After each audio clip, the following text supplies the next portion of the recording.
بسم اللہ الرحمن الرحیم الحمدللہ رب العالمین والصلاة والسلام علی سید الانبیاء والمرسلین وعلی آلہ وصحبہ اجمعین۔ آج تیسرے پارے میں سورہ آل عمران سے اپنے درس کا آغاز کر رہے ہیں۔ تو اس سورہ پاک کا نام آل عمران ہے۔ باتفاق علماء مدینہ طیبہ میں نازل ہوئی۔ اس کے 20 رکوع ہیں، 200 آیات ہیں۔ مضامین: اس صورت میں بڑے واضح انداز میں اس امر کی تصریح کی گئی ہے کہ انسان کی ہدایت کے لیے اس کے خالق نے جو ضابطہ عطا فرمایا وہ ایک ہی ہے اور اس کا نام ہے دین اسلام۔ اس دین کے اساسی عقائد اور بنیادی اصول زمان و مکان کے اختلاف و تعدد کے باوجود ازلی و ابدی ہیں، اور اس کی وجہ یہ ہے کہ یہ دین انسانی عقل و خرد کی اختلاع کردہ چیز نہیں بلکہ اللہ کا دین ہے۔ تو اس سورہ مبارکہ میں ایک تو یہ کہ اس بات کی طرف وضاحت کی گئی کہ یہ بتایا گیا کہ انسانوں کی برسر پیکار جماعتوں کا اتحاد و اتفاق اگر ہو سکتا ہے تو صرف اسلام کے جھنڈے کے نیچے اور حضور رحمت عالم صلی اللہ علیہ وسلم کی قیادت میں ہو سکتا ہے۔ دوسری بات یہ ہے کہ سورہ بقرہ میں یہود کی اصلاح کی کوشش کی گئی تھی۔ اس آیت مبارکہ میں عیسائیوں کے عقائد کی درستگی کی طرف خصوصی توجہ کی گئی ہے، کیونکہ یہ سورہ مبارکہ اس وقت نازل ہوئی، اس کی تقریباً 80 تک کی آیات، جب وفد بنی نجران جو کہ عیسائی تھے رسول اللہ صلی اللہ علیہ وآلہ وسلم سے مناظرہ کرنے کے لیے مدینہ طیبہ میں حاضر ہوئے۔ وہ لوگ عصر کے وقت آئے تھے، شان و شوکت کے ساتھ تھے، قیمتی پوشاکیں پہنی ہوئی تھیں۔ عصر کی نماز مسلمانوں نے جب ادا کر لی تو پھر مشرق کی طرف وہ منہ کر کے، اپنے قبلہ کی طرف منہ کر کے وہ نماز ادا کرنا شروع ہو گئے۔ تو اس کے بعد رسول اللہ صلی اللہ علیہ وآلہ وسلم سے ان کی بات چیت ہوئی۔ اس صورت میں مسلمانوں کو اپنے بلند مقام بلند اور فرض منصبی سے بھی آگاہ کیا گیا کہ تم خیر الامم ہو، اور تمہاری خیرات و برکات صرف اپنے لیے اور صرف اپنوں کے لیے ہی نہیں بلکہ سب کائنات کے لیے، ساری نوع انسانی کے لیے ہیں۔ اور اس صورت میں معاشی ناہمواریاں قوم کی صفوں کو جو درہم برہم کر دیتی ہیں، ان کی موجودگی میں کوئی پند و موعظت مؤثر ثابت نہیں ہوتی، اور ان کی ایک بہت وجہ سود خوری کا ظالمانہ نظام ہے، اس لیے اس کی حرمت کو یہاں پھر دہرایا گیا۔ نیز اس آخر میں ایک اور امر جس کی طرف قارئین کی توجہ مبذول کرانا ضروری ہے، وہ یہ ہے کہ حضرت سیدنا عیسیٰ بن مریم علیہ السلام کو لوگوں نے خدا کا بیٹا کہا، ثالث و ثلاثہ۔ ان کی والدہ کو خدا کی جوہر کہا، جو سراسر توحید و تنزیہ باری کے خلاف ہے۔ قرآن جو توحید کا سب سے بڑا مبلغ اور داعی ہے، اس نے ان کی اس باطل عقیدہ کی تکذیب کی۔ تو یہ چند ایک مضامین، ان کا خلاصہ جو ہے ہم نے پہلے بیان کر دیا ہے کہ اس سورۃ مبارکہ میں ان مضامین کے بارے میں بات ہوگی۔ تو آغاز کرتے ہیں۔ بسم اللہ الرحمن الرحیم۔ الف لام میم، الف لام میم، اللہ لا الہ الا هو الحی القیوم۔ اللہ وہ ہے کہ کوئی عبادت کے لائق نہیں بغیر اس کے، الحی زندہ ہے، القیوم سب کو زندہ رکھنے والا ہے۔ تو الف لام میم یہ حروف مقطعات ہیں، اللہ اور اس کے رسول صلی اللہ علیہ وآلہ وسلم کے مابین راز ہیں، اور صاحب روح المعانی لکھتے ہیں لا یعرفہ بعد رسول اللہ صلی اللہ تعالیٰ علیہ وآلہ وسلم الا الاولیاء، یعنی ان کا صحیح مفہوم حضور کریم علیہ الصلوۃ والسلام کے بعد صرف اولیاء امت کو معلوم ہے۔ تو اللہ الحی بھی ہے اور القیوم بھی ہے۔ تو اس کا الحی کا معنی یہ ہے کہ جو زندہ ہے، جسے موت نہیں آتی۔ تو معبود برحق وہی ہو سکتا ہے جسے موت نہ آ سکے۔ تو حضرت عیسیٰ علیہ السلام کے بارے میں نعوذ باللہ عیسائیوں کا تو یہ عقیدہ تھا کہ انہیں صلیب پر چڑھا دیا گیا۔ تو ہم مسلمانوں کے نزدیک آپ یہ عقیدہ درست نہیں کہ انہیں صلیب پر اٹھایا گیا، لیکن یہ ضرور ہے کہ آپ کو بعد میں وفات ہوگی تو آپ کو پھر مدینہ طیبہ میں رسول اللہ صلی اللہ علیہ وسلم کے جوار میں دفن کر دیا جائے گا۔ تو جو الحی نہ ہو تو وہ معبود کیسے ہو سکتا ہے؟ معبود ہونے کے لیے تو ضروری ہے کہ وہ ہمیشہ سے الحی ہی ہو، وہ ہمیشہ سے الحی رہے گا تبھی تو اس کی عبادت ہوتی رہے گی، جب وہ زندہ ہی نہ رہے گا تو اس کی عبادت کیسے ہو پائے گی؟ تو لہٰذا حضرت عیسیٰ علیہ السلام کی معبودیت کے خلاف ایک تو یہ دلیل قائم ہو گئی، اور اللہ تعالیٰ کی توحید کے بارے میں یہ دلیل قائم ہو گئی کہ اللہ تعالیٰ معبود ہے، تو اس کے معبود ہونے کے لیے دلیل یہ ہے کہ وہ الحی ہے، ہمیشہ سے زندہ ہے، اور القیوم دوسروں کو زندہ رکھنے والا بھی ہے۔ القیوم وہ ہوتا ہے کہ تمام مخلوق اپنی زندگی کی تمام حاجتیں اس کی طرف، اپنی حاجتوں میں اسی کی طرف متوجہ ہو، وہی ان کو قائم رکھنے والا ہو، تو القیوم جو ہے وہ خدا کی ذات ہے، تو لہٰذا عبادت کے لائق بھی صرف اور صرف اللہ کی ذات ہے۔ نزل علیک الکتاب بالحق مصدقا لما بین یدیہ وانزل التوراۃ والانجیل۔ نزل نازل فرمائی، علیکا آپ پر، الکتاب کتاب یعنی قرآن پاک، بالحق کے حق کے ساتھ۔ تو یہاں ہم حق کی وضاحت کرتے رہیں تو حضور ضیاء الامت نے لکھا ہے کہ علامہ راغب اصفہانی نے بیان کیا ہے جو الحق کا مفہوم، وہ بہت جامع اور لطیف ہے۔ لکھتے ہیں الحق للفعل والقول الواقع بحسب ما یجب وقدر ما یجب وفی الوقت الذی یجب، یعنی کوئی قول اور فعل اس وقت حق کہلاتا ہے جب کہ وہ اس طرح پایا جائے جیسے چاہیے، اس اندازے سے پایا جائے جتنا مناسب اور موزوں ہو، اور اس وقت پایا جائے جب اس کی ضرورت ہو۔ قرآن کو بالحق کی صفت سے متصف کر کے اللہ تعالیٰ نے اس حقیقت کو واضح فرما دیا کہ قرآن آیا اور ایسی آن بان سے آیا جو اس کی شایان شان تھی، تو اور ایسے دلائل اور براہین سے مزین ہو کر آیا جن کو عقل سلیم ماننے پر مجبور تھی، اور عین اس وقت آیا جب ہر طرف گھپ اندھیرا چھا چکا تھا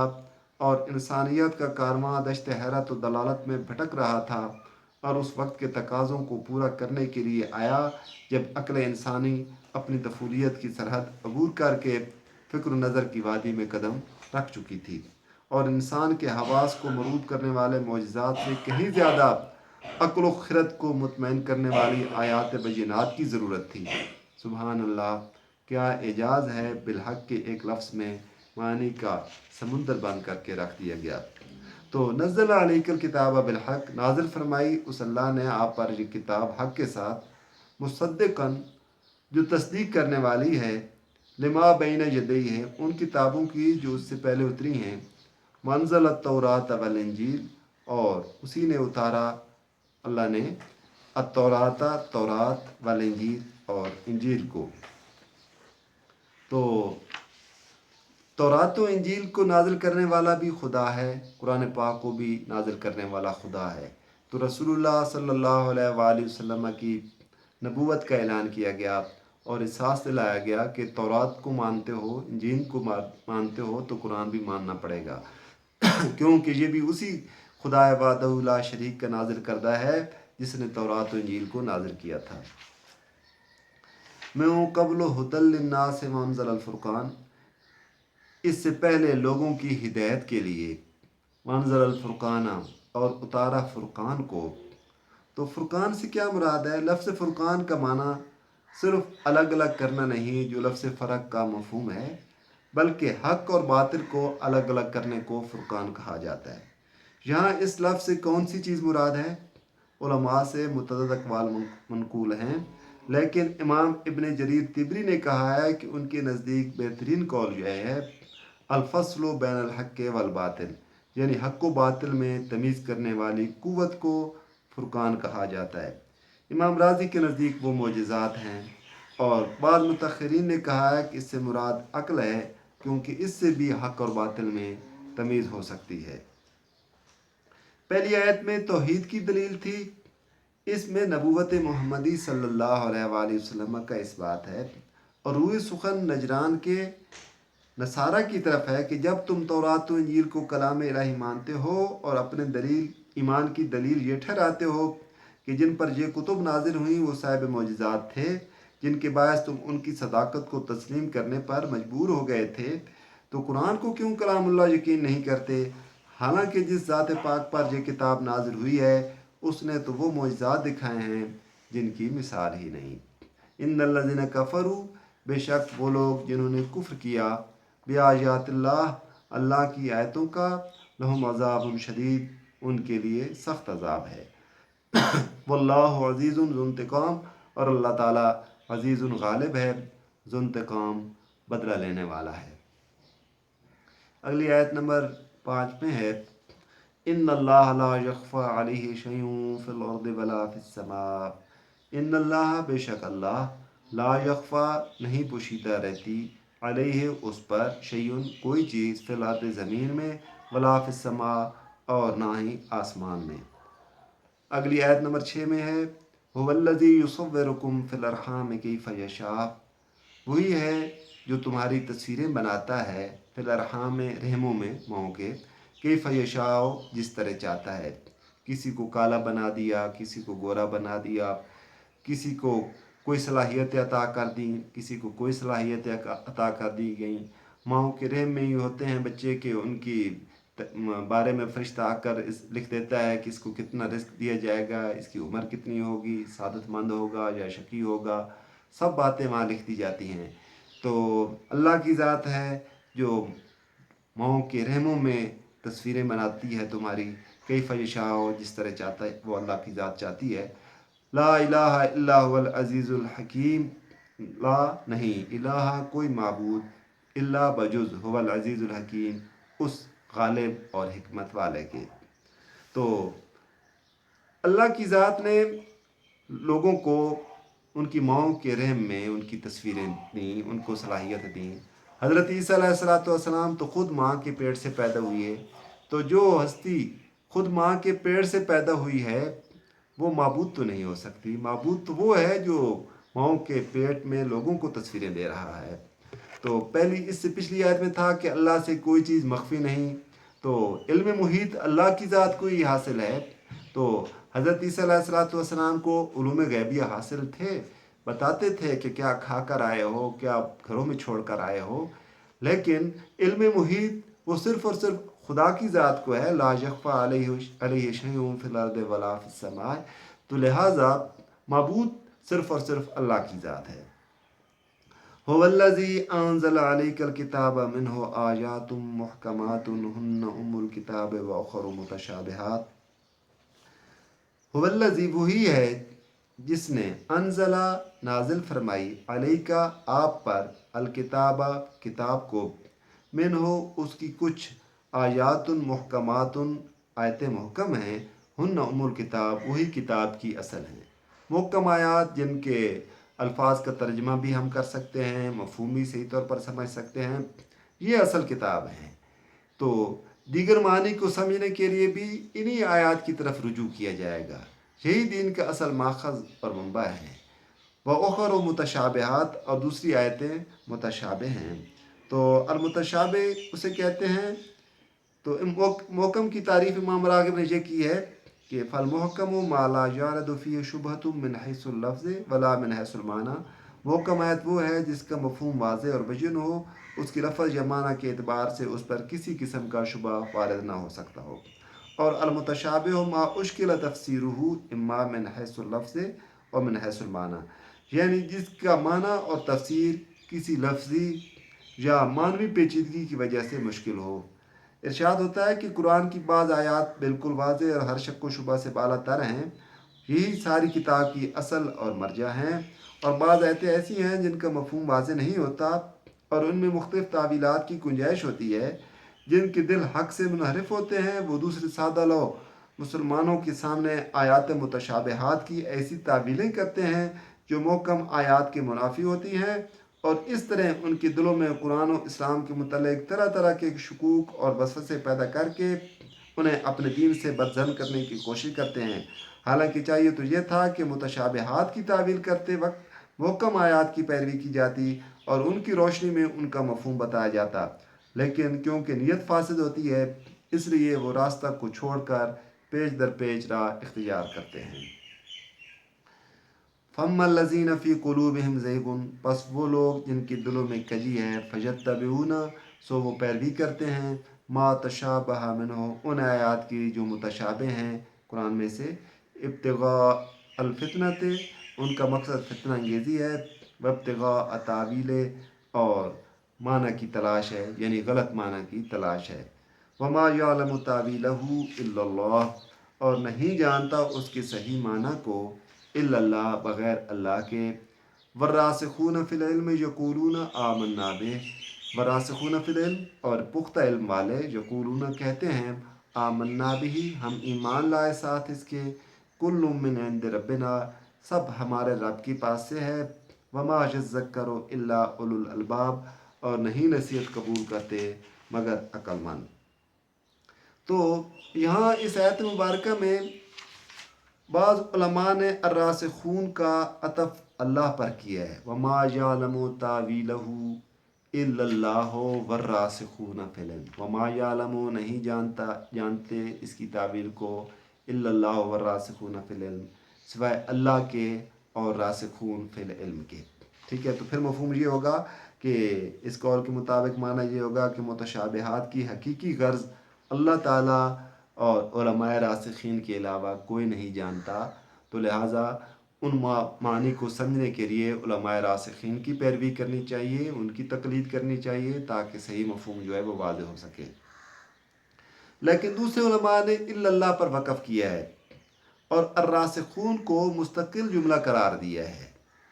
ان کی قول کے مطابق معنی یہ ہوگا کہ متشابہات کا علم صرف اللہ تعالیٰ کو ہے، اور علماء راسخین نہ جاننے کے باوجود ان آیات کی حقانیت اور منزل من اللہ ہونے پر ایمان رکھتے ہیں۔ اب یہ شبہ وارد ہوتا ہے کہ کیا قرآن کریم میں ایسی آیات بھی ہیں جن کا مفہوم کسی کو معلوم نہیں؟ اگر ایسا ہے تو پھر ان کے نازل کرنے کا کیا فائدہ، جب ان کو کوئی سمجھ نہیں سکتا اور ان سے ہدایت نہیں حاصل کی جا سکتی، تو پھر اس کو اتارنے کی حکمت کیا ہے؟ مفسرین نے اس شبہ کا یہ جواب دیا ہے کہ جو علماء الا اللہ پر وقف کرتے ہیں وہ متشابہات کا عام معنی مراد نہیں لیتے، بلکہ ان کے نزدیک متشابہات سے مراد وہ امور ہیں ما استأثرہ اللہ بعلمہ کقیام الساعۃ والحروف المقطعۃ فی اوائل السور، یعنی جن کا علم اللہ تعالیٰ نے اپنے لیے خاص کیا ہوا ہے، جیسے قیامت کا وقت، صورتوں سے پہلے حروف مقطعات وغیرہ۔ اب یہاں یہ چیز کھٹکتی ہے کہ کیا ان امور کا علم اللہ تعالیٰ نے کسی کو بھی نہیں بتایا؟ تو اس کا نہایت واضح جواب علامہ سید محمود آلوسی بغدادی نے یہ دیا ہے۔ وہ فرماتے ہیں کہ جن علماء کے نزدیک متشابہات سے مراد وہ امور ہیں جن کا علم اللہ تعالیٰ نے اپنے لیے مختص فرمایا ہے، وہ علماء بھی اس بات کا انکار نہیں کرتے کہ اللہ تعالیٰ نے ان علوم کا علم بذریعہ وحی اپنے رسول صلی اللہ علیہ وآلہ وسلم کو دیا یا اولیاء کاملین کی قلوب میں القاء فرمایا ہے، کیونکہ جو شخص حضور رسول اکرم صلی اللہ علیہ وآلہ وسلم کے مقام رفیع اور حضور صلی اللہ علیہ وسلم کی امت کے اولیاء کاملین کے مرتبہ کو پہچانتا ہے، وہ اس کا انکار نہیں کر سکتا۔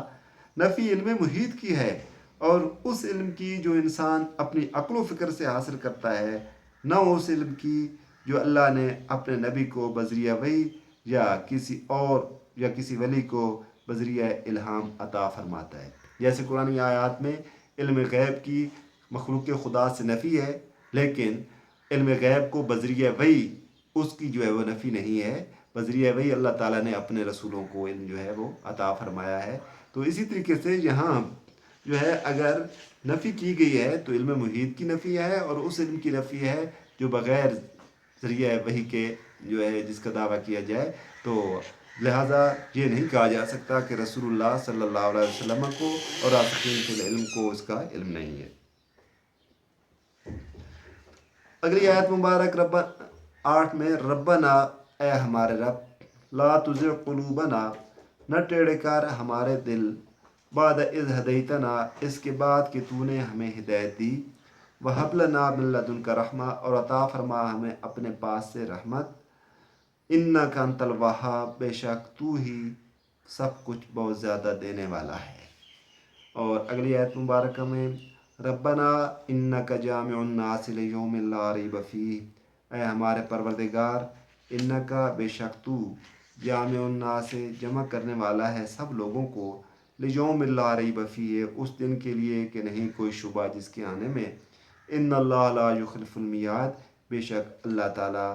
لا یخلف المیعاد، نہیں پھرتا اپنے وعدہ سے۔ تو یہاں رکوع مکمل ہوا، انشاءاللہ پھر ابھی دوسرا رکوع پڑھتے ہیں۔